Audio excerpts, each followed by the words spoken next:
Oke, Assalamualaikum warahmatullahi wabarakatuh.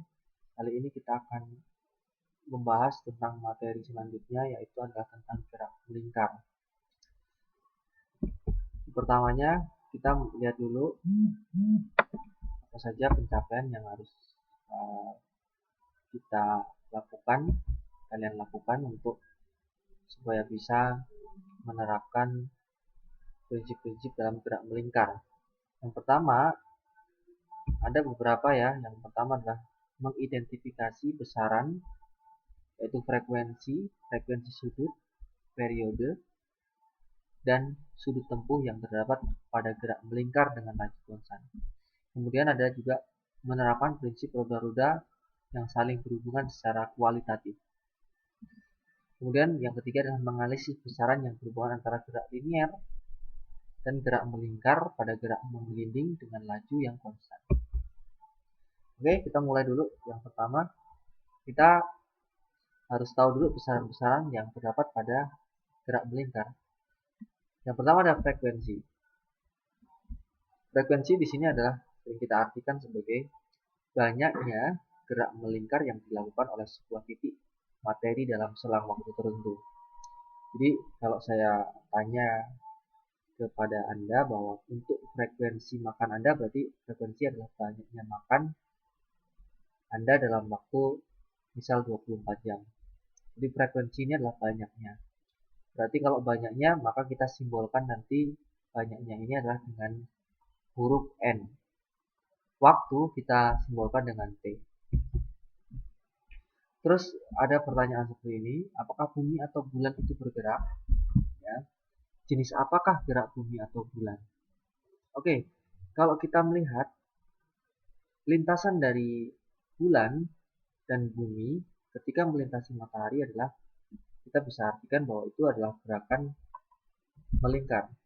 Jadi gerakan melingkar ini dari ini mesin matahari ya, ini bumi, gerakannya adalah gerak yang berbentuk elips atau melingkar gitu ya. Nah, apakah jenis geraknya? Kita lihat, kita tinjau.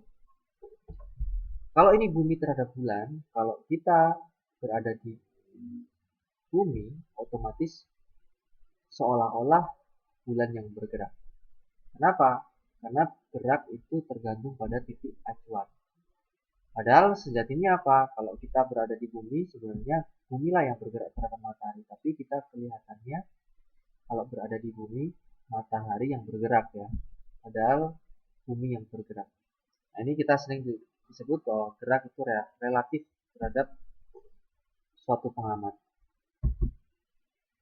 Kemudian persamaan frekuensi. Jika dalam waktu T sebuah benda melakukan N kali gerak melingkar, maka besar dari frekuensinya adalah F adalah N per T.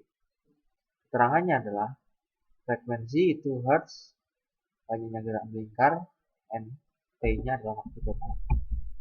Apakah periode? Periode adalah lamanya waktu.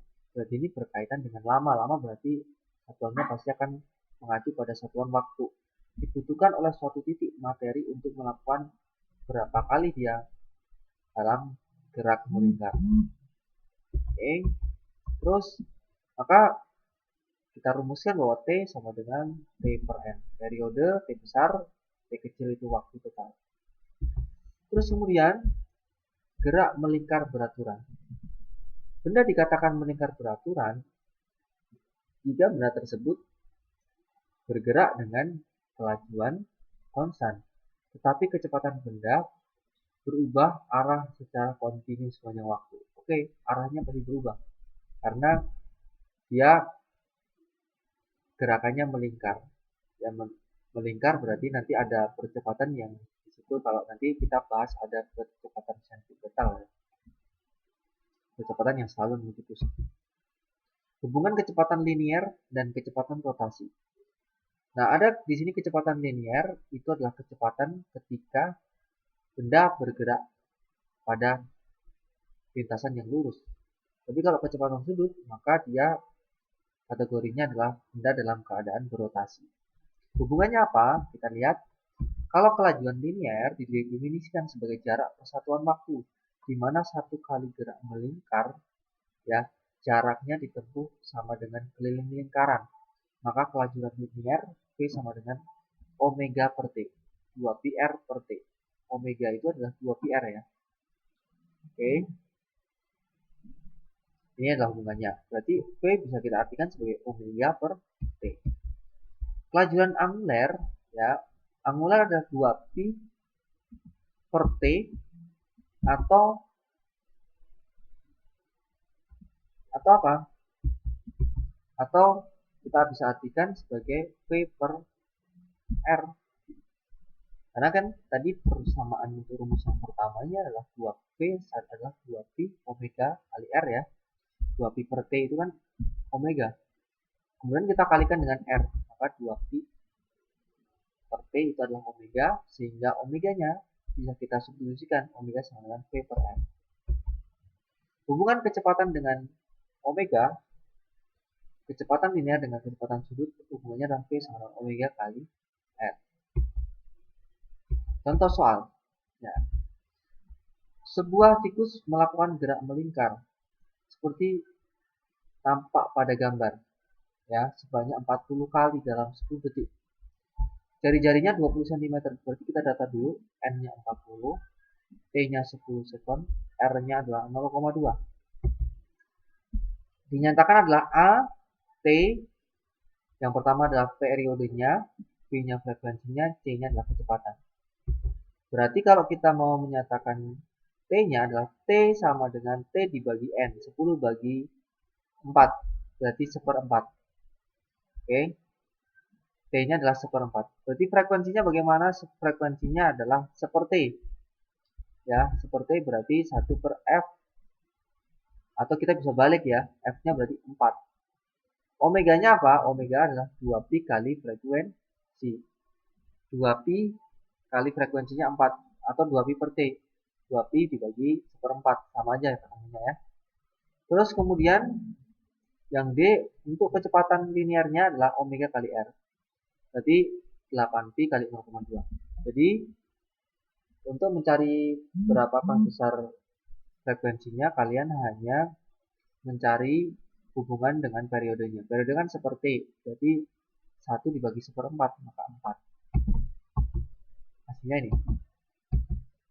Sebuah bola lampu mercusuar terletak pada jarak 80 cm, berarti R-nya adalah 80 ya. Kemudian kita bisa lihat T-nya 5 detik ya. Kemudian terjadi 10 kali gerak melingkar. Tentukanlah berapa frekuensi. Frekuensi N per T ya, sama kayak tadi. N-nya 10 dibagi 5, jadi hasilnya 2. Periode adalah T seper F. T adalah seper F, berarti 1 dibagi F-nya kan 2, berarti 1 per 2. V-nya adalah omega kali R, 2pi kali frekuensi kali R. Maka 2pi kali 2, ya, 2pi kali 2 kali 0,8, sama dengan 3,2 pi meter per second. Yang D adalah omega 2pi kali frekuensi, 2pi kali 2, berarti 4pi rad per second. Ya, oke. Mungkin dari saya cukup sekian. Terima kasih. Assalamualaikum warahmatullahi wabarakatuh.